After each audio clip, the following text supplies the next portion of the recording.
Hello everyone, and thank you for watching my channel. If you like what I'm doing here, please consider subscribing, liking, and commenting.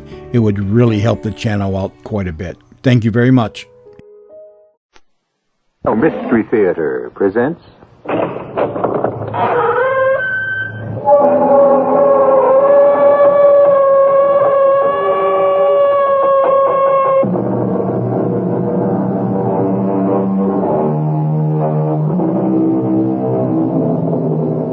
Come in. Welcome. I'm E.G. Marshall at my usual stand. 5,000 years ago is just a minute ago, a blink of the eye to some men. To them, the morning of the world is just a tick of the clock away. They are that small group of scholars and scientists known to the rest of us as archaeologists. Men and women who coax the secrets of the past out of the bosom of an ancient earth, who scratch the long-hidden wonders of antiquity from a soil grown hard with time. Your shop is filled with so many strange and beautiful things. Might you possibly have any samples of pottery? Ancient pottery. I have many such beauties, sir. Local ones? Even fragments, broken pieces? Discovered in some long-forgotten cave or excavation? Something like this? Sir, if you know what is good for you, leave my shop at once. What's wrong? Ever since I got here, everyone in this town seems to Leave, I beg you. I have nothing for you. Go back to wherever you came from. You carry danger with you. You carry death.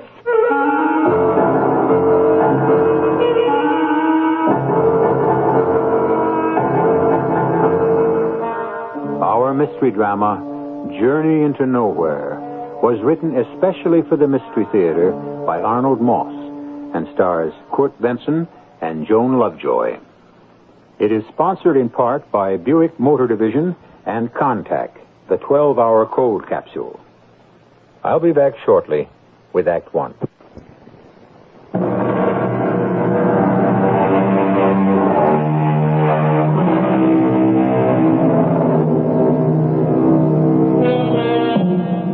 In a far-off country near the Persian Gulf, the sun has been beating down brutally, blisteringly all day. Now, with the day almost at its end, it begins to take on the shape of a huge kettle of burnished bronze. Native workmen have been digging under that blazing sun in the white sands that are hemmed in on three sides by towering black cliffs. For weeks, they have been excavating on the site of an ancient civilization for a group of American archaeologists under the leadership of the distinguished scholar, Dr. Carlo Oresti. Everybody! We're all very tired.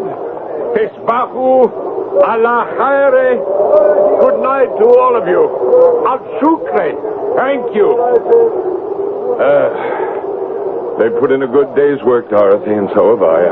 I'm absolutely bushed. How about you? Oh, it's been a long day. And a disappointing one. Not much to show. Not because you didn't try, Dr. Oresti. Almost 2 months. All we've turned up are 2 or 3 promising leads. Now, when I was a student of yours not so long ago, you taught us that where there were promising leads, there was hope. Yes, but sometimes it's a little discouraging. Here we are where it all began, ancient Mesopotamia. Cradle of civilization, conquered, invaded by every warrior nation of history from time immemorial. And all we've turned up from the treasures of these vanished people is something close to a big fat zero. Well, we still have a month. Every dig that's ever been made here in Al Jazeera has been a good one. Oh, you were always a very good student, Dorothy. But I won't be happy until someday you find what's been bugging you all your life. The Najera inscription, right? I have a gut feeling, an instinct that it could be right here. Somewhere underneath these sands. And if I find it, I'll hold the key to one of the deepest secrets of all mankind. Good Lord. What's that? Well, it can't be thunder. Not at this time of the year.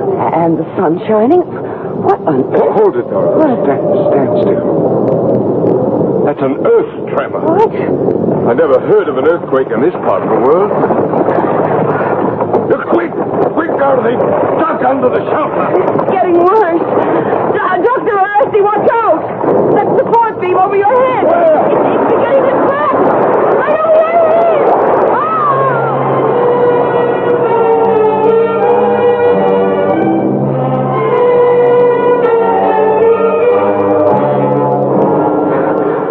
Are you all right?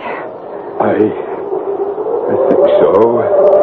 Little bump on the head. I guess I got away from that falling beam just in time. That earthquake, or whatever it was, came out of nowhere. Strange.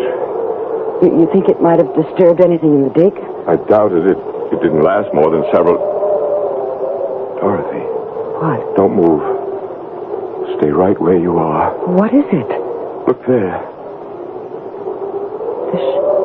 The shard. A piece of broken pottery. An earth tremor must have dislodged it, and we were standing almost on top of it. Get out your brush. Yeah. Clean away the sand as carefully as you can.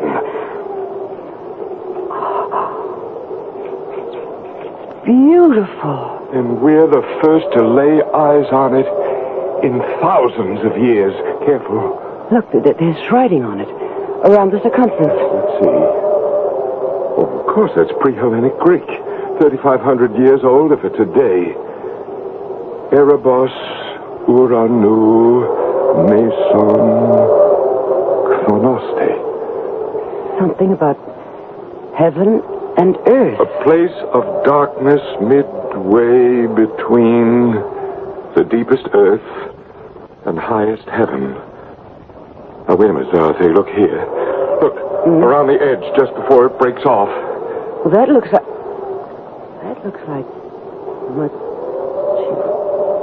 Magira. Magira. Exactly, Dorothy. This is it. It has to be. The Magira inscription. And look, this little piece of black glass over here.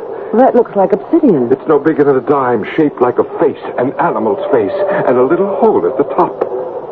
And little ears and eyes. Like the tiny head of a sheep or a lamb.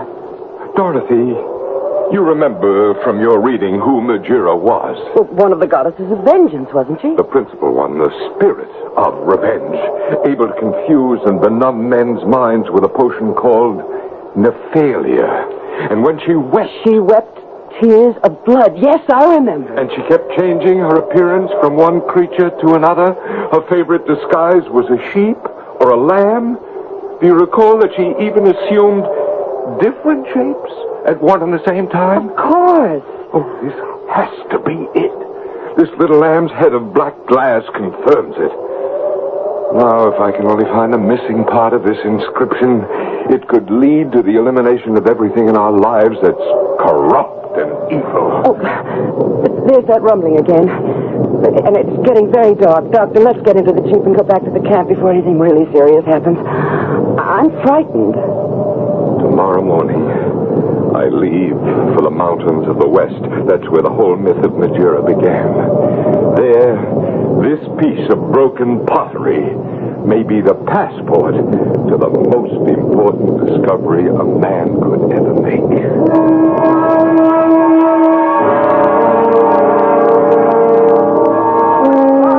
I wish you'd change your mind about this trip. Oh, there is nothing to worry about. You have your bus ticket. Right there in my pocket. And my revolver, just in case. Well, let's hope you'll have no reason to use that. Dr. Arresti, one question. Uh-huh. In the mountains of the West, where you're going, you say that Magira is very real to the people who live there. That's one of the reasons I'm going. You mean to say they actually claim to see her? So they say. In different forms, under different names. And if she exists for them... She will exist for you? Until I find her and try to destroy her. But how do you destroy something that doesn't really exist? A myth, a legend. It's not as if Magira was really an actually living creature. Well, that's just the point. If I can find a way to destroy the idea of Magira in the minds of the people, then the idea of vengeance, of getting even with the other fellow, will be killed. It may be the beginning of a way to find peace in the world. I see. Well, be careful, Dr. Oresti. And good luck. Thank you. Oh, by the way, I put a string through the hole in the little black lamb's head we found at the dig, and I'm going to wear it around my neck as an ornament, like this. For protection? Why not? If that doesn't protect me, I don't know what will.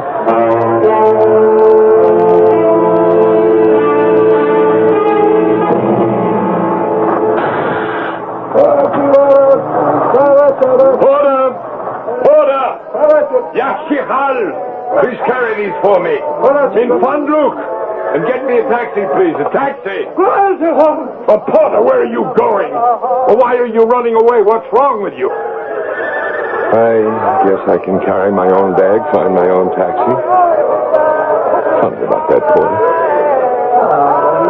Kind sir. Oh, for the love of Allah. Oh, have compassion for the less fortunate. Here, take this. The blessings of Allah. The blessings of Allah. God go with you always. Save your blessings, good woman, for an object more worthy than I. May all your days. No! Allah protect me! Take your money. May God protect me from all evil. She threw away the money I gave her. Oh, what can be wrong? Welcome to the Street of the Seven Silversmiths. Oh, where did you... Permit me to introduce myself. Mahmoud bin Said, your most humble servant. Proprietor of this modest shop behind you. House of Mahmoud, rarest curios. Won't you enter and grace my poor establishment with the honor of your presence? Look, Mr. Mahmoud, I've just arrived on a bus. It was a long, hard trip. All I want is a bed and a bath and a little rest. I understand perfectly. Won't you please step inside my shop, Mr. Oresti, Dr. Carlo Oresti. Well, if you insist, but just for a minute. Through these curtains, if you please. Welcome. This is my home as well as my shop, you see.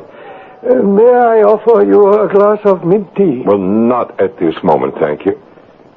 Oh, your shop is beautiful. Thank you. And what an assortment. Old Berber rifles, ancient knives, swords from all over the world. All of them razor sharp. Yes, and these strange masks. Grotesque statuettes. What? With all these wonderful things you have here, would it be possible that you might also have samples of pottery, ancient pottery, shards, fragments, broken pieces that might have been found in this region, in caves, or in an excavation? Like this? A moment until I put on my spectacles. At my age, it's necessary to... Dr. Oresti, if you know what is good for you, leave my shop at once. Well, what's wrong? Ever since I stepped off the bus, everyone in this town seems to... Leave, I beg you. I have nothing for you, nothing. Go back to wherever you came from. You carry danger with you. You carry death. Go. Don't push me, please. Just tell me why and I'll go. But why does everyone run away from me? And what are you talking about? I carry danger. I carry death. That talisman, the little animal head you wear about your neck, you know its meaning. It is one of the faces of Magira. This is why people run away from you. You terrify them. Well, then I'll take it off. You are trying to destroy Magira, correct? Abandon your search, for she will destroy you first. I am not frightened. You should be. My people are, and they know Magira. She fills them with a terror that cannot be measured. You are familiar with her weapons? I think so. The tears that are not tears of salt, but tears of blood. The potion that dulls the senses. The many different shapes that she assumes to confuse you, especially that of the black lamb. I know them all. And you know that above everything else, Margiera will stop at nothing to keep her secret hidden. The secret you are trying to uncover. I know the risk is great, and I'm willing to take it. What was that? Who's laughing? What laughter? I hear nothing. I could have sworn I heard the voice of a girl, a young girl laughing. You imagined it, I am sure.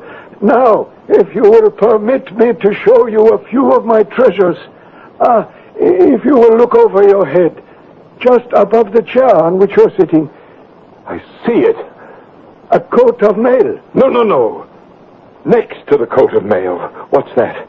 That stuffed animal head mounted up there on the wall. Oh, no. It is nothing, Dr. Oresti. The local taxidermist had no room for it. He gave it to me. Well, why do you keep it? It's a curiosity. The head of one of our local mountain sheep. That laughter, it seems to be coming right out of the mouth of that lamb.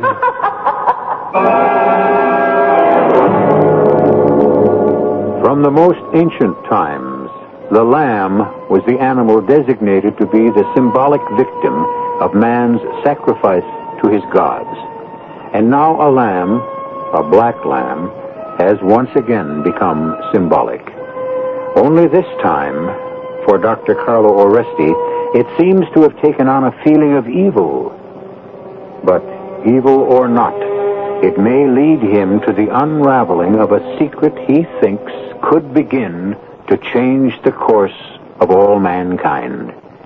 I'll return shortly with Act 2.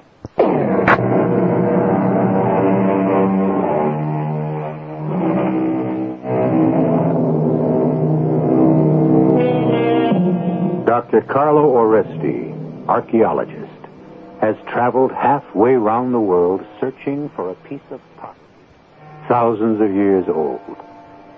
He has unearthed part of it. He is convinced that if he can find the rest, it may lead to a revelation that could bring a more peaceful world. He sits in the curio shop of Mahmoud bin Said, staring at the stuffed head of a small black lamb mounted on the wall. Who is that, Mr. Mahmoud? I told you, nothing. That laughter, it seems to be coming right out of the mouth of that stuffed lamb's head up there. Dr. Oresti, you are imagining. No. It's going outside into the street. Where are you going, Dr. Oresti? I must follow that laughter. No, stay where you are, please. Don't try to stop me. I'm following it. It keeps moving around. Well, now where has it gone to? May I help you, sir? Huh? Well, where did you come from? Matter. I am here. You are a stranger. You now have a friend. That's very kind of you, I'm sure. You will meet every friend you can get. You're a very interesting young lady, and a very pretty one, too. Beautiful, long black hair. Your words are most generous. Who are your parents? Where do you live? And, forgive me, please, but have you no better clothes than these that you wear? You question much. My parents, who knows? I live where I wish. These turn right. I prefer them. Why have you come to this place? What are you hoping to find here? My work brings me here. I'm looking to uncover one of the deepest secrets of the world. What I should be looking for at this moment is a place to sleep. I've traveled a long way. I'm tired. At the end of this street, there is the Inn of the One-Eyed Camel. It will suit you. This thing you are looking for, whatever it may be. If you find it, what then? Well, then I will have things to do. You have an idea where to find what you are searching for? Maybe I do. Some place of darkness? What? A place of little light? Who are you? I am your friend. Trust me. But those words, where did you... Too many questions. Oh, come. Take my hand. Something is happening to me. I find it difficult to breathe, to walk. You are tired from your long journey. Here, drink from this little flask. It will help you. Drink deeply. Good. So sweet. Like... Hold on to my hand. Go, I think I'm going to faint. Girl, where are you? Where have you gone?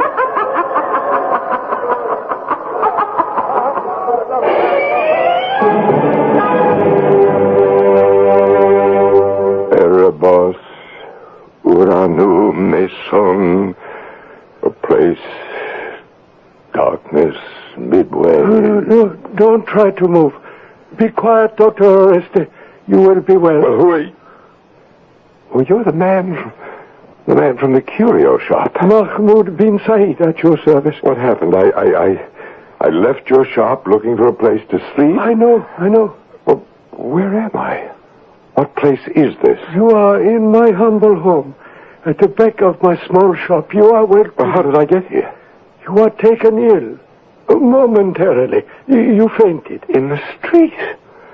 I remember she gave me something to drink. Who gave you something to drink? As I left your shop, a young girl came up to me. She seemed to know what I was here for. What else? Why, I asked her who she was. She took hold of my hand. I grew dizzy. And she gave you something to drink, very sweet. Yes. And then I just passed out. I have done my best to warn you, Doctor. She knows why you are here, and she will do all in her power to destroy you. Dr. Oreste, go back to your own country. Well, what are you talking about? I am talking about Magiera. Who else? Are you telling me that the young girl in the street... Rest quietly, sir. I will go bring you some cold water to drink. I shall be but a minute. It's so dark in here I can hardly see. Is it night? You? The girl who... How do you feel? What did you give me to drink? A small drop to warm the mind, the heart, the soul. Well, where are you?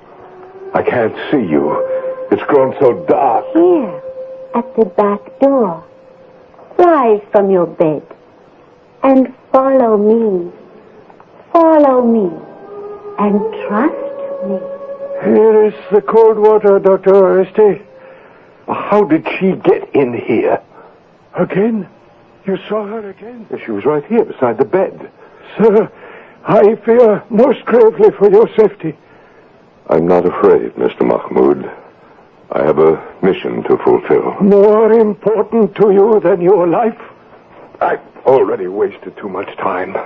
I'm going. No, stay where you are. Take your hands off me. Let me up. I plead with you, do not leave this room. I have an appointment, and I'm going to keep it. And where is that? I'm not absolutely certain. All I know is that it's a place of darkness, midway between the deepest earth and highest heaven.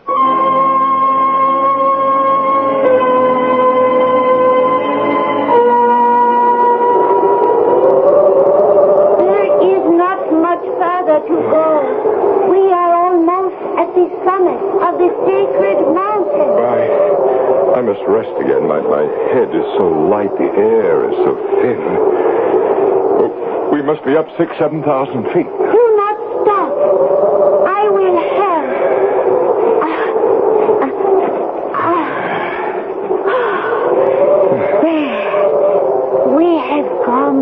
to the summit, the very top of the mountain.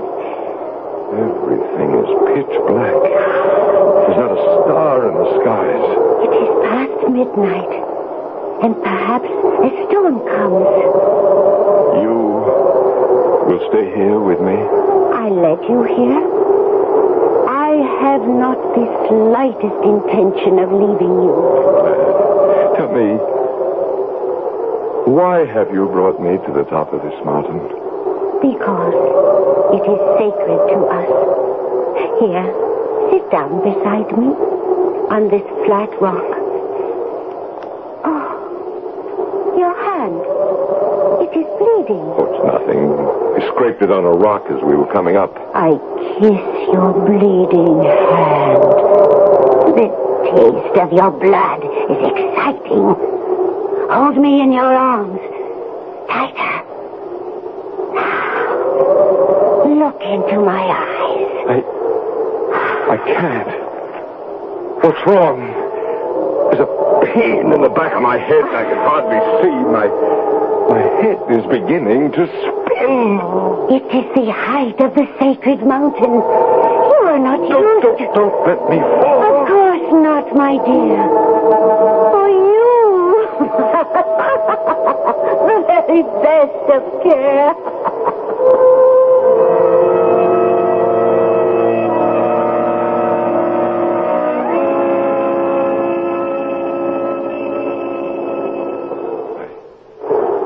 I don't know what came over me. There was a stabbing at the base of my skull. You are a fool.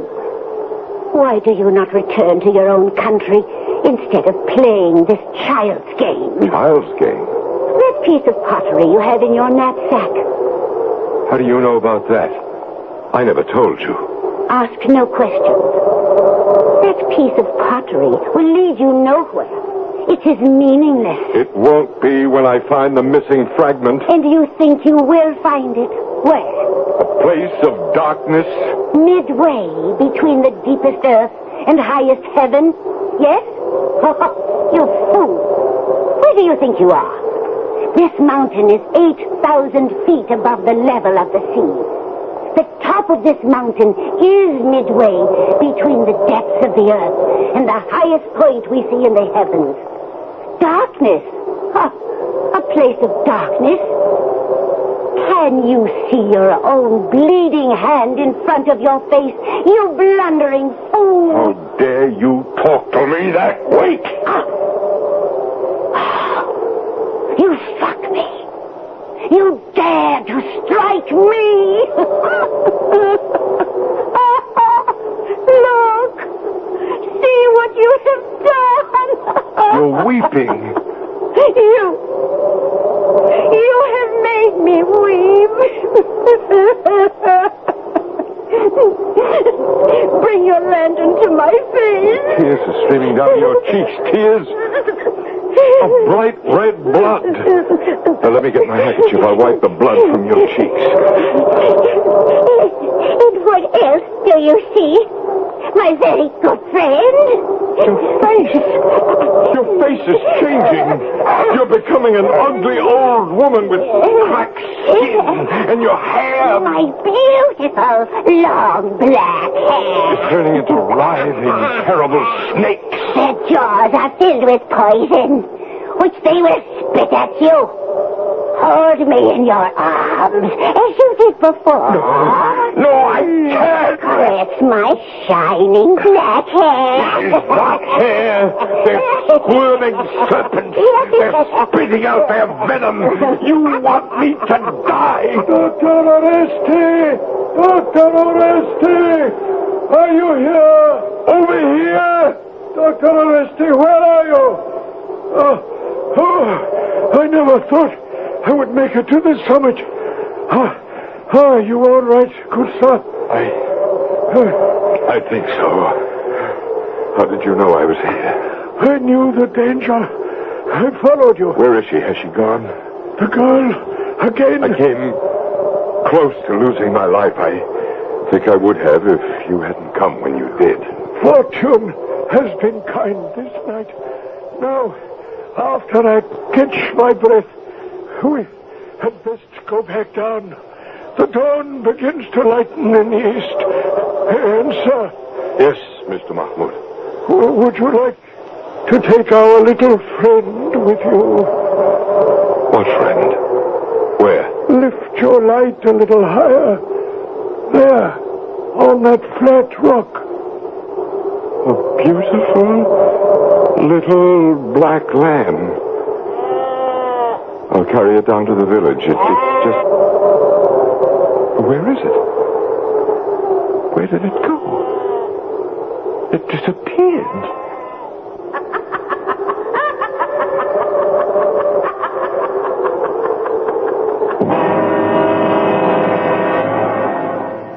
Even as Dr. Oresti stretches out his hand, the black lamb melts into air, into thin air. But just as there is a faith that moves mountains, that makes all darkness light, Dr. Oresti continues to believe. He has faith that he can find the means of destroying Majera, goddess of vengeance, and with that, a beginning to a more harmonious existence for all men. I'll return shortly with Act 3.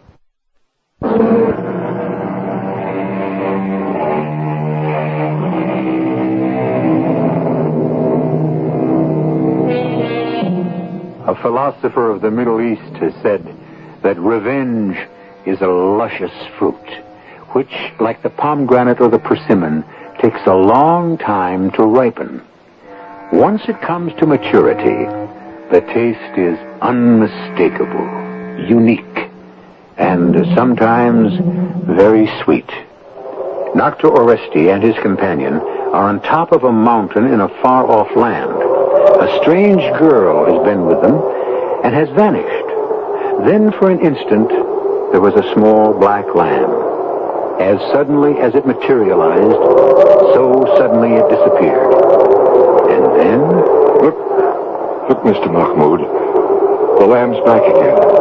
I don't understand. Where did it come from? Where did it go? Bring your light a little closer, sir.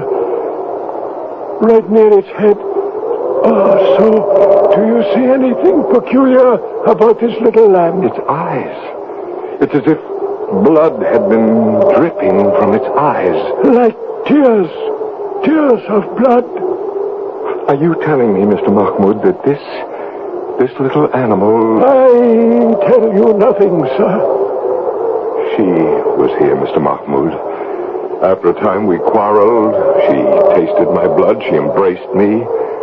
And she tried to suffocate me. She grew old and horrible before my eyes. Her beautiful hair became poisonous snakes. Dr. Oresti, it has been a long and exhausting night for both of us. Shall we go down to the village and try to get some sleep? Not just yet. What are you doing? Put down that gun. I came almost 10,000 miles to do two things. To find the missing part of the Majera inscription, and I failed in that. And second, to destroy Majera if I could find her. Mr. Mahmoud, I have found her. You missed. The lamb is running away. Something wrong with this gun. Ah, too late, sir. It has escaped down the mountainside. Now, shall we go? Wait. Just a minute. Look. Right here where the lamb was lying. Put on your glasses and look. This broken fragment of pottery that the lamb was lying on. The same shape. The same colors. It has to be the rest of the Majera inscription.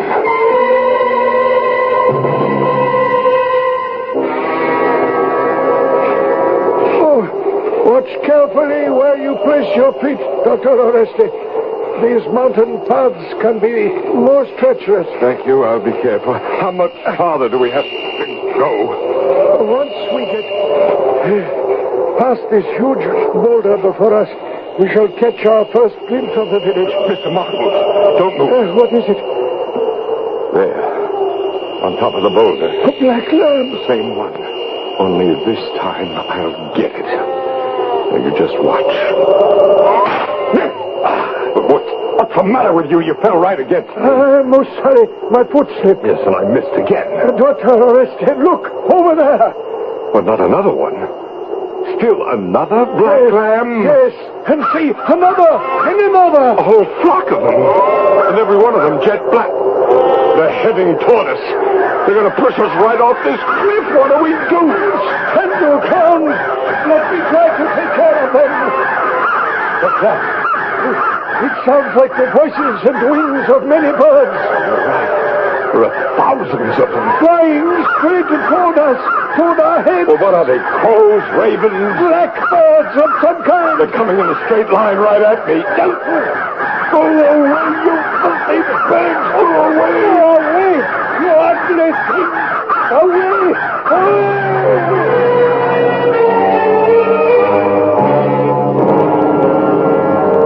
Another glass of hot mint tea, Doctor. Thank you.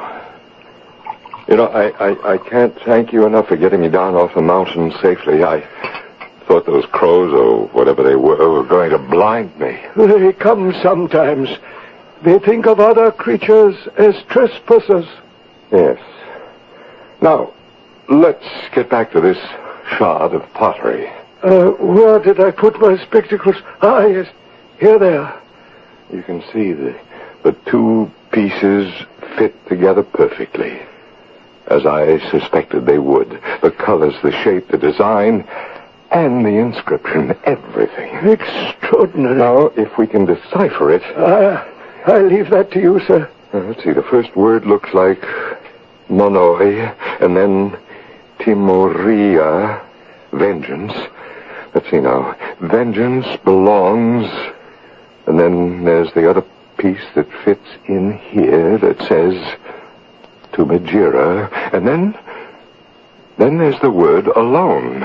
Vengeance belongs to Majira alone. Now, follow the writing around the circumference. Tein, e, re, inain, sei, Something about peace. Yes, peace. Peace will be found... No. Must be found in... Yes, Dr. Oreste. In the heart of man.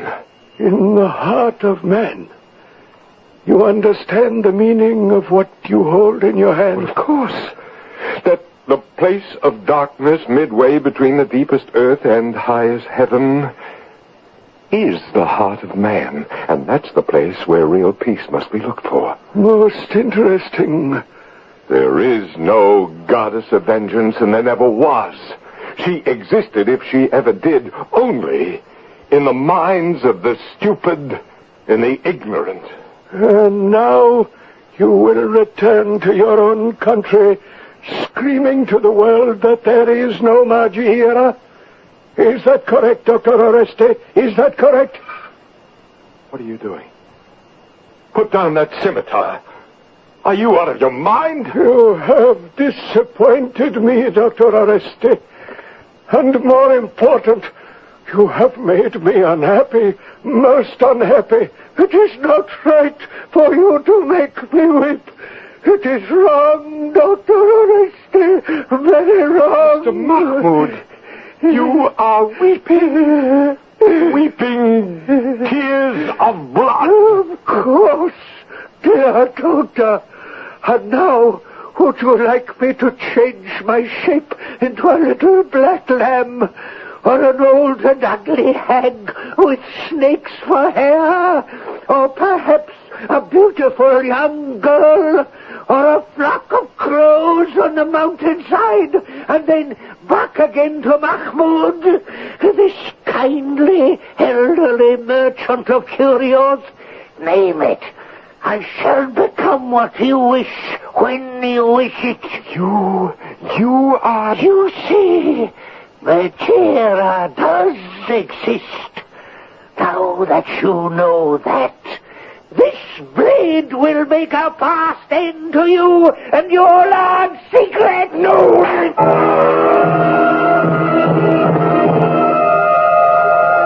You there! Police! Police, come! Come quick! What is it, sir? How can I be of help? I've just shot someone. Killed him, I think. in self-defense. Who did you kill? How? Where? Back there in the shop. The proprietor. The proprietor? What shop? Are you blind? The curio shop. I shot and killed the man who called himself Mahmoud bin Said. Mahmoud bin Said? That's not possible. Why not? Mahmoud has been dead for more than 200 years.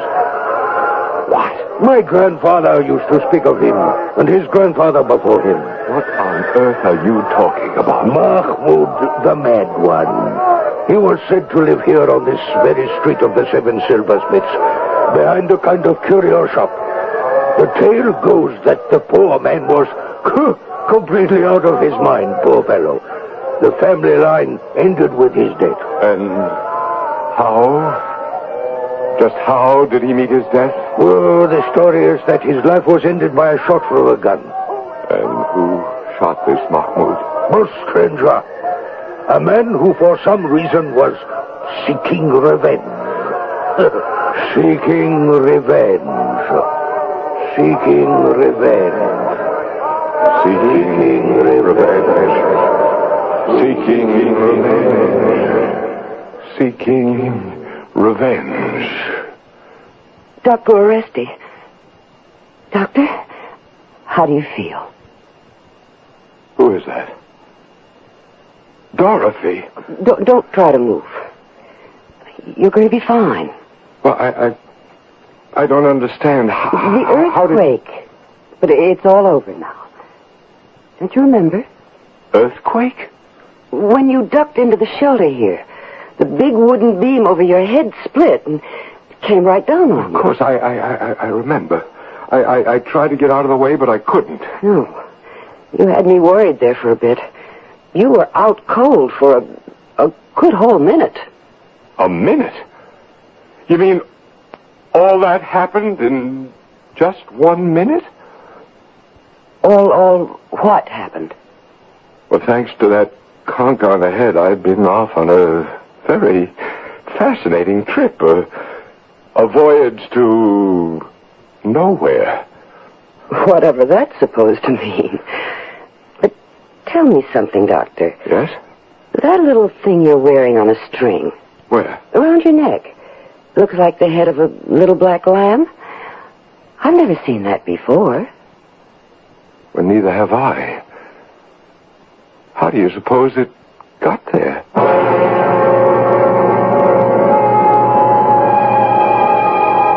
We began this tale by saying that 5,000 years ago is just a minute ago, a blink of the eye to some men. To them, we said, the morning of the world is just a tick of the clock away. For Carlo Oresti, it took just that 1 minute to carry him back hundreds of years to another time, another place, and another world. I'll be back shortly.